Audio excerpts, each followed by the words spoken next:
Deviation-Germer experiment. कई बार तो ये भी पूछते हैं कि डेविसन-जर्मर एक्सपेरिमेंट की क्या इंपॉर्टेंस है। ध्यान रखो बेटा, ये हिस्टोरिकल एक्सपेरिमेंट है और ये क्या एस्टैब्लिश करता है कि इलेक्ट्रॉन के साथ वेव एसोसिएट होती है या wave nature of moving electron को बताता है। तो it establishes that electron has dual nature। Electron के पास भी डुअल नेचर होता है, that is wave nature and particle nature. Particle nature तो होता ही है, wave nature de Broglie wave से आता है। तो ये एक्सपेरिमेंट बताता है कि मूविंग इलेक्ट्रॉन के साथ डुअल नेचर होता है। एक्सपेरिमेंटल डिमॉन्स्ट्रेशन, ये ध्यान रखिएगा, इसमें हम ये करते हैं, आप चाहे साथ में बना भी सकते हैं। इसने क्या किया, फिलामेंट से मूविंग इलेक्ट्रॉन निकाले, फिलामेंट को हीटअप किया होगा तभी इलेक्ट्रॉन निकलेंगे। तुम्हें पता है ऐसे इलेक्ट्रॉन को थर्मोनिक एमिशन के मेथड से निकाला जाता है। तो फिलामेंट एफ को हीटअप किया, इलेक्ट्रॉन यहां से निकले, इलेक्ट्रॉन को एक फाइन बीम के फॉर्म में आगे ले जाना है। ये फिलामेंट है बेटा, तो यहां पर एक एनोड, सिलिंड्रिकल एनोड होता है, मैं ऐसे बना रहा हूं, ये एनोड एक लगाया गया। एनोड का बेटा मतलब क्या होता है, वोल्टेज पॉजिटिव होता है। जिस चीज का वोल्टेज प्लस है उसे एनोड कहते हैं।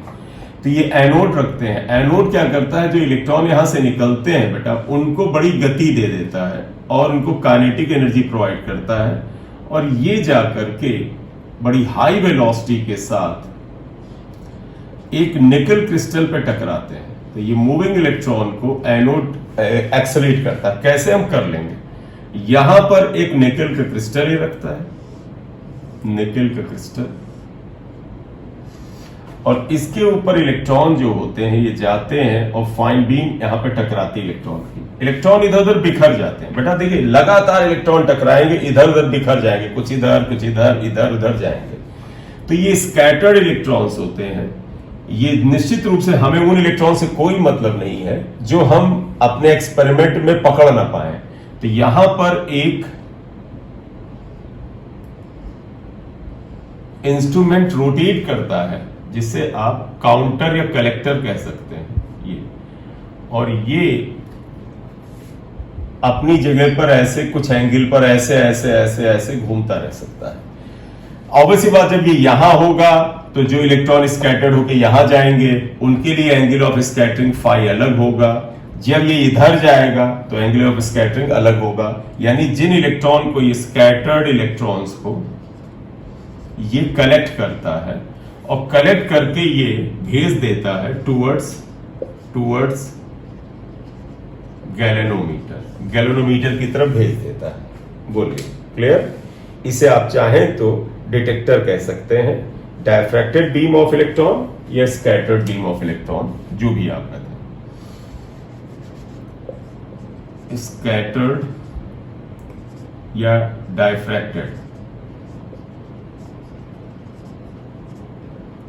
इलेक्ट्रॉन्स, और इसे डिटेक्टर कहते हैं, डिटेक्ट करता है।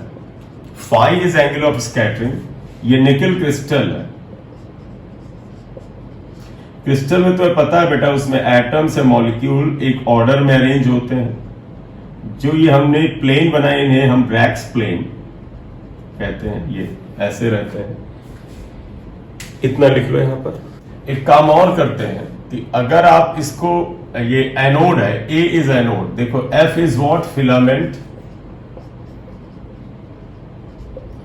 ए इज एनोड, इसको आप पॉजिटिव वोल्टेज देते हैं। एनोड को पॉजिटिव वोल्ट देने के लिए आप ये ले जाते हैं और एक यहां पर पोटेंशियल डिवाइडर लगा के एक सेल ले, प्लस और माइनस से आप जो ऐसे हटाई दें, minus plus minus plus minus plus. ये सी है, ये डी है। इसको ले जाकर के जब यहां चौकी से टच कराते हैं, जैसे जैसे डी की तरफ बढ़ते हैं ये एंड पॉजिटिव नेगेटिव होता जाता है। यानी एनोड के वोल्टेज को आप बढ़ा सकते हैं इस बैटरी के माध्यम से। ठीक है, लिखो, in this experiment fast moving electrons are incident on a nickel crystal and scattered or diffracted electrons are received by detector. Detector ये लिखा है ना ये, और बताइएगा डिटेक्टर जो रिसीव करेगा अलग अलग स्कैटरिंग एंगल पे, मतलब फाई की वैल्यू बदलती रहेगी, लिखोगे at different scattering angle phi. अब आप ध्यान रखिएगा ये जब इनको रिसीव करेगा तो ये जो इलेक्ट्रॉन रिसीव करेगा इसकी इंटेंसिटी को भी काउंट करेगा। इंटेंसिटी का मतलब समझना, अगर आपने उसको पढ़ा हो जो फोटो इलेक्ट्रिक इफेक्ट था, इंटेंसिटी का मतलब था वहां पर याद करो नंबर ऑफ लाइट फोटॉन्स। वैसे मैं इलेक्ट्रॉन की इंटेंसिटी की बात करूं तो नंबर ऑफ इलेक्ट्रॉन्स होता है, एक बात। दूसरा, इंटेंसिटी का यहां पर जो मतलब है, अगर हम डायफ्रैक्शन लेके चल रहे हैं तो तुम्हें पता है कि जहां पर कॉन्स्ट्रक्टिव इंटरफेरेंस होता है वहां पर इंटेंसिटी ज्यादा होती है वहां पर। और तुम कहोगे ये तो इलेक्ट्रॉन है, बेटा हम साबित ही करना चाहते हैं कि इलेक्ट्रॉन के साथ वेव नेचर होता है। और वेव में तुम्हें पता है जब दो इलेक्ट्रॉन अगर वेव रखते हैं तो वो अगर एक दूसरे से एक जगह जाके डिटेक्टर पे मिलेंगे तो अगर उनकी इंटेंसिटी मैक्स होगी वहां पर, यानी वेव की वहां पर जो दो इलेक्ट्रॉन से एसोसिएटेड वेव मिलेंगे उनकी इंटेंसिटी मैक्स होगी तो कॉन्स्ट्रक्टिव इंटरफेरेंस होगा। तो यहां पर हम क्या लिख रहे हैं, मैंने क्या लिखा लास्ट नाइट कोई पढ़ा दे बेटा, लिखो during this process voltage V is also varied and it is found that, अब आप ध्यान रखिएगा during this process voltage V is also varied, वो भी वेरी करता है, noted. And it is found that when V equal to 54 volt, V equal to बेटा ये जो वोल्टेज है ये भी लगातार स्लाइड करके वेरी किया जाता है, मतलब जॉकी को स्लाइड करे V बदलेगा। It is found that when V equal to 54 volt, जब ये 54 वोल्ट्स होता है then intensity is maximum and at that time 40 degree, right. इतना लिख, हालांकि एक्सपेरिमेंटल ऑब्जर्वेशन 12वें के इम्तिहान के लिए होता है। देखो बेटा 54 वोल्ट पर सबसे ज्यादा इंटेंसिटी आती है और उस समय एंगल ऑफ स्कैटरिंग ये था। अब आप देखिएगा बाई डी ब्रॉगली वेवलेंथ, आप बताइएगा साथ में लिखते चलोगे अच्छा रहेगा। देखो लैम्डा क्या होता है, डी ब्रॉगली वेवलेंथ लैम्डा तुम्हें याद है, लैम्डा फॉर इलेक्ट्रॉन था 12.27, इवन √150 लिख दो, 150 बाई वी था, √150 अपॉन 54 है, सॉल्व करोगे ये लगभग 1.67 एंगस्ट्रॉम आएगा। आप इसे लिखो 66 आ रहा, 6766 कुछ भी लिखो। हाँ बेटा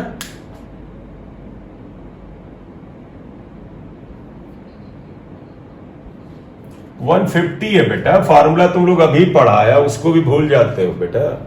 सुनिएगा बात को, दो डेटा आया है 54 volt 50 degree scattering angle. 50 degree scattering angle का कोई फार्मूला हमारे पास डी ब्रॉगली के अकॉर्डिंग नहीं था। डी ब्रॉगली ने कहा हम अपने फार्मूले में जब ये डेटा डालते हैं तो जो इलेक्ट्रॉन यहां से मूव करते आ रहे थे उन मूविंग इलेक्ट्रॉन के साथ जो डी ब्रॉगली वेवलेंथ थी लगभग इतने एंगस्ट्रॉम की आती है। तो मैं कह रहा था डी ब्रॉगली के ही फार्मूले की तो वैलिडिटी को हम चेक कर रहे हैं तो उसके रिजल्ट के आधार पे कुछ कंक्लूजन थोड़ा ड्रॉ होगा। तो ध्यान रखिएगा उस समय तक, मैं इसे जरा मिटाऊंगा, उस समय तक जिस समय ये एक्सपेरिमेंट हो रहा था बेटा उस समय तक एक्सरेज के लिए ब्रैग्स लॉ यूज हो रहा था।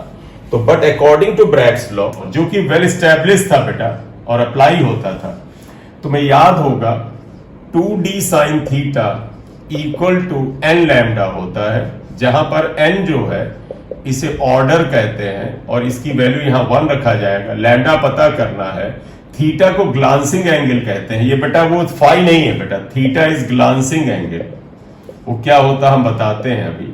और डी को हम बेटा ये निकल के लिए 0.91 एंगस्ट्रॉम था फॉर निकल के लिए। कैसे हम बात करते हैं आप इतना लिख लो जल्दी से, ये इक्वेशन को x1 लिख देना और हटा देता हूं इसे ये।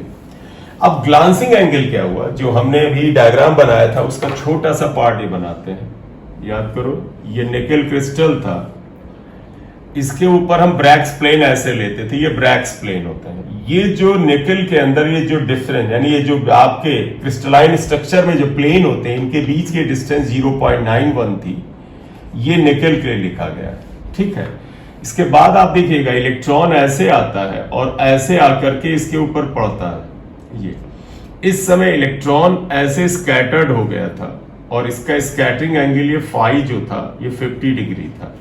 ब्रैग्स प्लेन जानते क्या होता है? इंसिडेंट इलेक्ट्रॉन और इसके बीच का एंगल होता है ये इंसिडेंट प्लेन और इसके बीच का एंगल। अगर आप पूरा का पूरा लेना चाहें तो आप ध्यान दें, ये एंगल फाई है। तुम्हें पता है बेटा कि स्कैटरिंग भी एक तरह से रिफ्लेक्शन जैसा होता है। तो अगर आप इसके ऊपर ऐसे नॉर्मल ड्रॉ करें, ये नॉर्मल ड्रॉ करें, तो तुम्हें पता अगर ये इंसिडेंट रे थी, ये एक तरह से रिफ्लेक्टेड रे थी और ये पूरा 50 था एंगल, तो ये 25 डिग्री और ये 25 डिग्री हो जाएगा। बोले बेटा। और एंगल आप ध्यान रखिएगा, जो ग्लांसिंग एंगल है वो ये थीटा है। तो पता है ये अगर नॉर्मल है तो ये थीटा प्लस 25 जो हो जाता है, ये कितने के बराबर होगा? 90 होगा। तो देखिएगा थीटा इज ग्लांसिंग एंगल और दैट इज इक्वल टू क्या आएगा यहां बता देंगे। देखिए देयर सिंस, देखो वहां डायग्राम में देखो, theta plus 25 equal to 90 degree. तो बताओ बेटा थीटा कितना आ जाएगा? 65 डिग्री आ जाएगा। तो आप ध्यान दीजिएगा, ग्लांसिंग एंगल यहां थीटा इतना आता है, 0.91 एंगस्ट्रॉम मैंने ये बता दिया है। तो according to Bragg's formula 2 into value रख रहा हूं, डी की जगह लिखोगे 0.91, साइन थीटा की जगह लिख दोगे साइन 65 इक्वल टू 1 लैम्डा। हमें लैम्डा चाहिए, निकालोगे, ये भी वैल्यू बेटा 1.65 एंगस्ट्रॉम आएगा x2। तो कहने का मतलब क्या निकला कि जब इस एक्सपेरिमेंटल ऑब्जर्वेशन को हम उठा करके डी ब्रॉगली के फॉर्मूले में रखते थे तो बताया उसने कि भैया वेवलेंथ ऑफ मूविंग इलेक्ट्रॉन 1.66 यानी के आसपास आई। ब्रैग्स का एस्टैब्लिश फार्मूला था, उसके अकॉर्डिंग भी इस एक्सपेरिमेंटल ऑब्जर्वेशन का जो डेटा था उसका इस्तेमाल करने पर wavelength associated with moving electron 1.65 आता है। ये x2 और x1 इक्वेशन का डेटा एक दूसरे के साथ सेम एग्रीमेंट में है। इसका मतलब है डी ब्रॉगली का ये मानना कि मूविंग पार्टिकल के साथ एक वेव एसोसिएट होती है, वो बात सही है। इसका मतलब मूविंग इलेक्ट्रॉन के साथ एक वेव एसोसिएटेड है और इसकी वेवलेंथ लगभग 1.65 एंगस्ट्रॉम के बराबर है। तो यहां पर फाइनली क्या लिखोगे? लिखोगे since of calculations of lambda in equations x1 and x2 are in same agreement या same है, same agreement, hence it shows that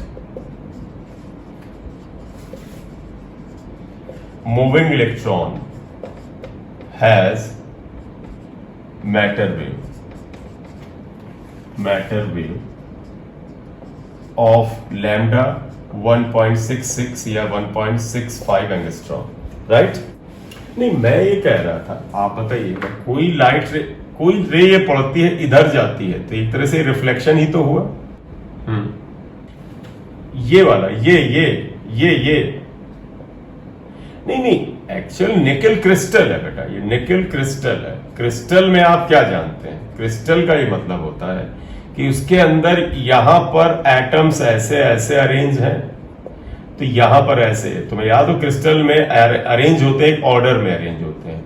उनके ये जो ऑर्डर वाले प्लेन होते हैं, इनके बीच का जो गैप होता है उसे हम ब्रैग्स प्लेन कहते हैं और उसी के बीच के गैप को 0.91 दिया गया है। ये लगभग मतलब होता है, तुम्हें याद होगा 10⁻⁹ मीटर के ऑर्डर के आसपास होता है। एक्चुअली इस एक्सपेरिमेंट को यहां पर पूरे इससे नहीं बताया था, मैं थोड़ा और बता दूं तुम्हें। एक्चुअली होता क्या है, यहां पर है ये लाइट रेज यहां पर स्कैटर्ड पे कैसे जाती हैं, जैसे वास्तव में कोई लाइट रेज नहीं, इलेक्ट्रॉन्स, कुछ इलेक्ट्रॉन स्कैटर्ड होकर इधर जाते हैं, कुछ इलेक्ट्रॉन इतनी ताकत रखते हैं कि अंदर तक जाते यहां से जाते हैं। तो वास्तव में ये इलेक्ट्रॉन और ये इलेक्ट्रॉन जाकर के यहां पर मिलते हैं और डिटेक्टर इनको भेजता है। अगर इस इलेक्ट्रॉन के साथ और इस इलेक्ट्रॉन बीम के बीच में कॉन्स्ट्रक्टिव इंटरफेरेंस वाला पार्ट डिफरेंस होगा तो इंटेंसिटी मैक्स होती है। और जब इस इलेक्ट्रॉन बीम और इस इलेक्ट्रॉन के बीम में के बीच में जो पाथ में डिफरेंस, देखो बेटा, ये देखो, अगर आप गौर से देखो, इसका ये आना और यहां जाना और इसका यहां से यहां जाना में पाथ में थोड़ा सा फर्क होता है, कोई ना कोई फर्क होता है। कितना होता है ये? तो आई मीन टू से कि वास्तव में इलेक्ट्रॉन जाते हैं, उस क्रिस्टल पे टकराते हैं, कुछ इलेक्ट्रॉन यहां से जाके रिफ्लेक्ट होके यहां पहुंचते हैं स्कैटर्ड होके, कुछ अंदर जाके, कुछ और अंदर जाके। अगर उनके बीच में पार्ट डिफरेंस डिस्ट्रक्टिव के हिसाब से बात करता है या डिस्ट्रक्टिव के हिसाब से सुपरपोजिशन करता है, तो वहां इंटेंसिटी मिलती ही नहीं है। जहां इन कंस्ट्रक्टिव डिस्ट्रक्टिव के मिडिल में होता है, थोड़ी सी कम इंटेंसिटी के इलेक्ट्रॉन मिलते हैं, और जहां पर इनके बीच में कंस्ट्रक्टिव इंटरफेरेंस होता है, इंटेंसिटी मैक्सिमम होता है। तो वास्तव में इंटरफेरेंस या डायफ्रैक्शन कराया जा रहा होता है। तो हमें पता है कि diffraction is a specific case of interference, right. फर्क क्या है, जैसे किसी को लगे डायफ्रैक्शन स्पेसिफिक केस कैसे हुआ, इंटरफेरेंस में दो अलग अलग स्लिट होती हैं, उनसे निकलने वाली वेव में सुपरपोजिशन होता है। डायफ्रैक्शन में एक ही पतली सी स्लिट के ऊपर बहुत सारे छोटे छोटे जो पॉइंट लिए जाते हैं, तो वो जो पॉइंट जाके सुपर इंपोज कर रहे थे डायफ्रैक्शन में, हम कह रहे थे उन्हें करेस्पॉन्डिंग पॉइंट्स कह रहे थे। तो ये करेस्पॉन्डिंग पॉइंट्स के बीच में इंटरफेरेंस से डायफ्रैक्शन मिलता है। तो diffraction is also a kind of interference, बस इसमें जो दो सोर्स से वेव आकर के पर्दे पर इंटरफेयर करती हैं, वो एक ही स्लिट के कुछ अलग अलग पॉइंट या सेकेंडरी वेवलेट्स होती हैं। इंटरफेरेंस में दो क्लियर कट अलग अलग सोर्स ही होते थे। बोले क्लियर? ये बात क्लियर है ना? Diffraction is a specific kind of interference. In interference there were clear physical two sources S1 and S2, but in diffraction there was a narrow slit and the corresponding points of the narrow slits, which are also known as the secondary, they are also emitting the secondary wavelets. तो जो वो narrow slit के ऊपर corresponding points थे, उनसे निकलने वाली secondary wavelets के बीच में इंटरफेरेंस से डायफ्रैक्शन पैटर्न मिलता था।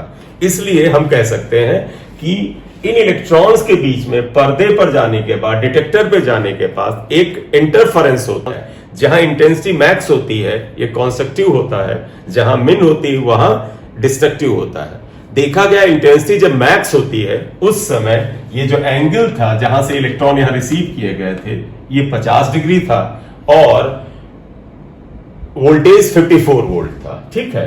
ग्लांसिंग एंगल की दूसरी चीज और बता दूं, इसे भी ऐड कर ले। देखिएगा ग्लांसिंग एंगल का मैं एक और डायग्राम, ये सब लिख लिया बेटा सबने? चलो एक कैलकुलेशन में, मतलब इसमें कुछ नया नहीं करा रहा हूं, मैं बता दूं ग्लांसिंग एंगल जो ये तरीका मैंने बताया 25 प्लस थीटा इक्वल टू 90। एक सेकंड रुक जाना, छोटा सा डायग्राम ही है। ग्लांसिंग एंगल आप ऐसे भी बना सकते हैं, जरा ध्यान दीजिएगा। ग्लांसिंग एंगल ये निकल क्रिस्टल है, अब मैं सिर्फ ग्लांसिंग एंगल के लिए बना रहा हूं तो उसी की बात कर रहा हूं। ये इलेक्ट्रॉन बीम आकर के गिर रही है, ये ग्लांसिंग एंगल है। आपके मन में हो कि सर ग्लांसिंग एंगल का क्या मतलब है? Glancing angle is the angle between incident electron beam and, ये इसे क्या बोलते हैं? Bragg's plane, Bragg's plane, Bragg's plane, इसे बोलते हैं ब्रैग्स प्लेन। तो ग्लांसिंग एंगल का मतलब ये होता है, ये इंसिडेंट बीम और ये जो ब्रैग्स प्लेन है इसके बीच का एंगल है। ये ऐसे स्कैटर्ड हो रही थी इलेक्ट्रॉन बीम। किसी का माइक ओपन है, बंद करें। ये फाई जो था वो 50 डिग्री सेल्सियस था, सेल्सियस हटा दीजिए, 50 डिग्री। अब ध्यान देना, अगर ये इंसिडेंट, सुनिएगा ध्यान से, ये इंसिडेंट इलेक्ट्रॉन बीम और ब्रैग्स प्लेन के बीच का एंगल ये था, तो देखो बेटा ये scattered electron beam, scattered electron beam और ये भी तो ब्रैग्स प्लेन है, इसके बीच का एंगल भी ये थीटा होना चाहिए। तो मैं यहां डायग्राम में न दिख रहा हूं, मेरी प्रॉब्लम है कि मैंने इतना करेक्ट नहीं बनाया है, लेकिन ज्योमेट्रिकली अगर इंसिडेंट बीम और ब्रैग्स प्लेन के बीच का एंगल थीटा था, तो ये स्कैटर्ड बीम और इसके बीच का एंगल भी थीटा आना चाहिए। तो अब आप यहां देखो इन फिगर, आप इस ढंग से जाए तो देखिए क्या आ जाता है, theta plus phi equal to 180 degree आएगा, क्योंकि ये पूरी स्ट्रेट लाइन है। 2 theta plus 50 equal to 180 degree आएगा। तो theta equal to 180 minus 50 upon 2 आएगा, ये 130 अपॉन 2 65 आ जाएगा।